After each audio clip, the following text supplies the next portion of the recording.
की एक अनोखी स्टोरी सुनिए। मर्डर से पहले गूगल पर सर्च किया, स्वर्ग जाऊंगा या नर्क, फिर ली 5 जाने, माँ बाप, 2 बेटे और अपनी। किसान शंकर लाल ने अपने परिवार की हत्या कर दी और इसके बाद आत्महत्या कर लिया। बताया जा रहा है कि घरवालों को मारने के लिए 1-2 महीने से प्लानिंग कर रहा था। गूगल पर सर्च किया कि परिवार को मारने पर स्वर्ग मिलेगा या नर्क में जाएगा।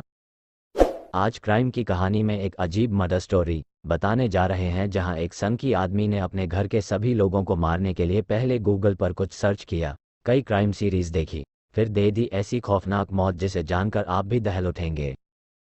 ये कहानी है जोधपुर के रहने वाले किसान शंकर लाल की, जिसने 3 नवंबर को अपने माँ बाप और 2 बेटों का मर्डर करने के बाद खुदकुशी कर ली।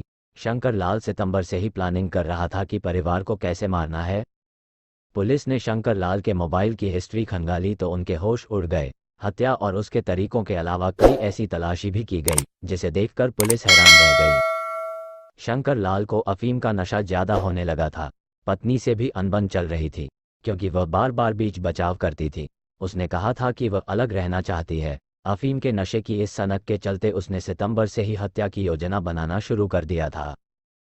उसने क्राइम पेट्रोल और सावधान इंडिया की क्राइम सीरीज देखना शुरू किया। सितंबर अक्टूबर में गूगल पर मर्डर की प्लानिंग, नींद की गोलियां और जहर को लेकर भी कई बार सर्च किया। इसके बाद 3 नवंबर गुरुवार को माँ बाप और अपने 2 बेटों को मौत के घाट उतार दिया। परिवार को मारने का पूरा प्लान शंकर ने बना लिया था कि कैसे नींद की गोलियां देनी है और कब जहर देना है। प्लान करते वक्त शंकर ने सर्च किया था कि सबसे अच्छी नींद की टैबलेट कौन सी है। इसके बाद इंटरनेट पर जानकारी जुटाई कि सबसे बेस्ट जहर कौन सा होगा। शंकर ने 14 सितंबर से क्राइम सीरीज देखना शुरू कर दिया था। पहले तो आरोपी ने क्राइम पेट्रोल के कुछ सीरीज देखी। इसके बाद उसने प्लान बनाना शुरू कर दिया। दिन के शुरू होते ही खेत में जाकर वह ये सीरीज देखा करता था। फिर मर्डर करने के आइडिया इन सीरीज से लेता, उसके बाद वह अपना प्लान बढ़ाता रहता। पानी की टैंक में जहर मिलाना और नींद की गोली देना इसी प्लान का हिस्सा था। कई दिनों से शंकर और उसकी पत्नी के बीच अनबन चल रही थी, पर फिर भी वह अपनी पत्नी की हत्या नहीं करना चाहता था। उसे ये तो पता था कि पत्नी को नहीं मारना है और घर के बाकी लोगों को मारने के बाद खुद की जान भी ले लेनी है। अब उसे इस बात की चिंता थी कि उसके मरने का बाद पत्नी अपना गुजारा कैसे करेगी, जिसके लिए वह पति के मौत के बाद विधवाओं के लिए चलने वाली योजनाओं की भी जानकारी जुटाने लगा था। इसके साथ ही सर्च किया था कि परिवार की मौत के बाद सरकार क्या आर्थिक सहायता देती है। उसके मरने के बाद पत्नी को विधवा पेंशन योजना के तहत कितने रुपए मिलेंगे। आरोपी शंकर ने घर के सभी लोगों के नींद की गोलियां दी थी। शंकर ने घर वालों से कहा था कि खेत में काम करके सब बहुत थक जाते हैं, ये गोलियां खाने से उनकी ताकत और बढ़ेगी। बताया जा रहा है कि शंकर लाल ने घर में बने टैंक में भी जहर मिला दिया था ताकि वह खुद भी बच नहीं पाए।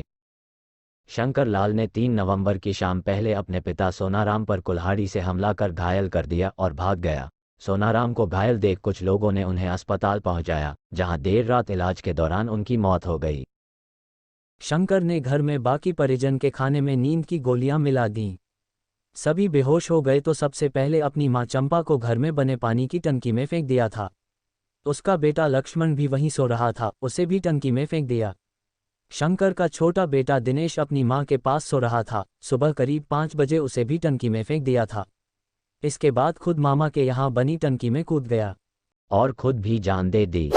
इस तरह से सब खत्म हो जाता है। इस स्टोरी में आपकी क्या राय है, जरूर कमेंट में लिखें। Thank you for watching.